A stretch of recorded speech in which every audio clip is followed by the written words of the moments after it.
శ్రీశైలం మల్లికార్జున స్వామి భ్రమరాంబ దేవి ఆలయం కత్ తెలంగాణ ఆంధ్రప్రదేశ్ సరిహద్దులో ఉన్న నల్లమల అడవుల మధ్య విరాజిల్లుతోన్న పవిత్ర క్షేత్రమే శ్రీశైలం.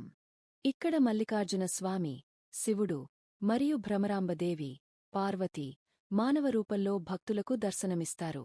ఇది ద్వాదశ జ్యోతిర్లింగాలలో ఒకటి, అలాగే అష్టదశ శక్తిపీఠాలలో ఒకటి కూడా. అంటే శివుడి జ్యోతిర్లింగం, పార్వతమ్మ శక్తిపీఠం రెండూ ఒకే చోట ఉన్న ఏకైక స్థలం ఇదే. శివపార్వతుల ప్రేమకథకు గుర్తుగా శ్రీశైలం ప్రసిద్ధి చెందింది. ప్రకృతిలోని పర్వతాలు, కృష్ణానది అందాలు ఈ ఆలయానికి ఆధ్యాత్మికతను మరింత పెంచాయి. ఇక్కడి గర్భగుడిలో ఉన్న శివలింగాన్ని చూసే సమయంలో మనసు నిశ్చలమవుతుంది. ఆలయం చుట్టూ ఉన్న శివ శివ శివ నినాదం ప్రతి భక్తుని హృదయాన్ని తాకుతుంది. ప్రతి మహాశివరాత్రి, నవరాత్రులు మరియు కార్తీకమాసం సందర్భంగా లక్షలాది భక్తులు ఇక్కడకు వచ్చి స్వామివారి దివ్య దర్శనాన్ని పొందుతారు.